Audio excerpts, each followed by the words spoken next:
একটা হলো ভবিষ্যৎকে নিয়ে উৎকণ্ঠা, দুশ্চিন্তা, হতাশা। আরেকটা হলো অতীতকে নিয়ে উৎকণ্ঠা, দুশ্চিন্তা, মনোবেদনা, মনোকষ্ট। আমরা আলোচনা করছিলাম সম্মানিত দর্শক, এটা হলো শয়তানের পাঠশালার প্রথম পাঠ। আল্লাহ তাআলা কোরআন কারিমে আমাদেরকে জানালেন, শয়তান তোমাদেরকে ভবিষ্যৎ, অসহায়ত্ব, দুর্বলতা, দারিদ্র্যের ভয় দেখায় আর অশ্লীলতার নির্দেশ দেয়। আর আল্লাহ তোমাদেরকে বলছেন তোমাদের তিনি ক্ষমা করবেন, তোমাদেরকে প্রাচুর্য, বরকত, কল্যাণ, মেহেরবানি দান করবেন। কাজেই আমাদেরকে আল্লাহ তাআলার রহমত বরকতের আশায় অন্তরটাকে পূর্ণ রাখতে হবে।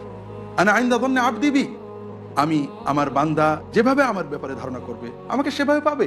আমার বান্দা যদি মনে করে আল্লাহর রহমত আর আমি পাবো না, ভবিষ্যৎ আমার খারাপ হয়ে যাবে, তার সেই অবস্থা হবে। আর বান্দা যদি আল্লাহ তাআলার উপর আস্থা রাখে যে অবশ্যই আল্লাহ তাআলা আমাকে এতদিন ভালো রেখেছেন, আল্লাহ তাআলা আমাকে অবশ্যই ভবিষ্যতে ভালো রাখবেন, তাহলে তো আল্লাহ তাআলা অবশ্যই ভালো রাখবেন। কাজেই মুমিনের দায়িত্ব হলো, ইমানের অংশ হলো এবং ইবাদত হলো যে আল্লাহর রহমতের উপর আশাটা পরিপূর্ণ রাখা, ভবিষ্যৎ নিয়ে কোনো দুশ্চিন্তা না করা। ভবিষ্যৎটা আমরা কিছুই জানি না, ভালো অথবা মন্দ, আমরা যত দুশ্চিন্তাই করি না কেন, ভবিষ্যৎ যেটা হবে সেটা হবে। আমরা ভালো চিন্তা করলে সওয়াব হবে, আল্লাহ রহমতের আশা থাকলে মন ভালো থাকবে, আল্লাহ বরকত দেবেন। খারাপের আশা করলে কষ্ট লাগবে, কিন্তু কোনো লাভ হবে না। আর এজন্যই তো আমরা দেখেছি আল্লাহ রাসূল সাল্লাল্লাহু আলাইহি ওয়াসাল্লাম বলেছেন, মান আসবাহা মুআফান ফি জাসাদিহি ওয়া আমিনান ফি সিরবিহি ওয়া ইনদাহু কুতু ইয়াউমিহি ফাকান্নামা হাইজাত লাহু দুনিয়া বিহাদাফিরিয়া।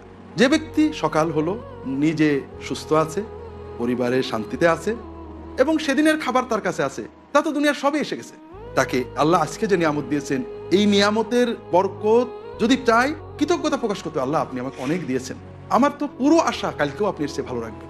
এটা হলো ভবিষ্যতের উৎকণ্ঠা থেকে মুক্ত থাকার উপায়। আর এটাতে সাহায্য করবে বেশি বেশি আল্লাহর জিকির, বেশি বেশি সালাত।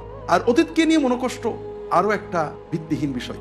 কিভাবে অতীতকে নিয়ে মনোকষ্ট করে, অমুক আমার সাথে খারাপ ব্যবহার করেছিল, অমুক এটা করেছিল, অমুক দিনে এটা করেছিলাম, অমুকটা আমি পাইনি, অমুকটা আমি চেয়েছিলাম। অতীতের সকল বেদনা নিয়ে মনোকষ্ট অনুভব করা। বাজে কাজ আর কি হতে পারে, অতীত তো চলে গেছে, মনোকষ্ট একে ফিরিয়ে আনবে না। এই সব কষ্টের ভিতর দিয়ে যেটা বেরিয়ে আসবে, একটু ভালো করে চিন্তা করেন, আল্লাহ তাআলা আমাকে এত কষ্টের ভিতর দিয়ে নিরাপদে বের করে এনেছেন, আলহামদুলিল্লাহ। কাজে অতীতের কষ্টগুলো যখন মনে আসে, তখন আল্লাহর নিয়ামতগুলো স্মরণ করুন। ভবিষ্যতের উৎকণ্ঠা যখন মনে আসে, আল্লাহর অতীত এবং বর্তমান নিয়ামতগুলো স্মরণ করুন। আল্লাহর নিয়ামত, রহমত, কল্যাণের আশা রাখুন, বুক ভরা আশা থাকো। আপনি আত্মবিশ্বাসী হন, আল্লাহর রহমতে বিশ্বাসী হন, মন থেকে উৎকণ্ঠা চলে যাবে। আল্লাহ রাসূল সাল্লাল্লাহু আলাইহি ওয়াসাল্লাম অশুভ চিন্তা পছন্দ করতেন না, বরং শুভত্ব, কল্যাণত্ব পছন্দ করতেন।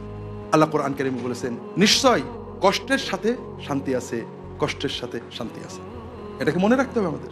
আমরা অনেক সময় এটা একটা শিরিক বা শিরকমূলক অনুভূতি, যে আমরা সকালবেলায় বা প্রথমে যাত্রাপথে প্রথমবারে কোনো খারাপ হলে চিন্তা করি বোধহয় সবই খারাপ হয়ে যাবে, প্রথমেই খারাপ মানে সবই খারাপ। এটা শিরকি কথা। কোনো কর্ম থেকে খারাপ চেতনা নেওয়া, খারাপ ফলাফল নির্ধারণ করা, তাশাউম রাসূলুল্লাহ সাল্লাল্লাহু আলাইহি ওয়াসাল্লাম নিষেধ করেছেন। আর ভাগ্য, ভবিষ্যৎ, ভালো মন্দ নির্ধারণের চেষ্টা করা রাসূলুল্লাহ সাল্লাল্লাহু আলাইহি ওয়াসাল্লাম কুফরি, শিরক বলে গণ্য করেছেন। শুভ অশুভ চিন্তা করা, যেটা অশুভ হবে এই ধরনের চিন্তা করা শিরক বলে গণ্য করেছেন।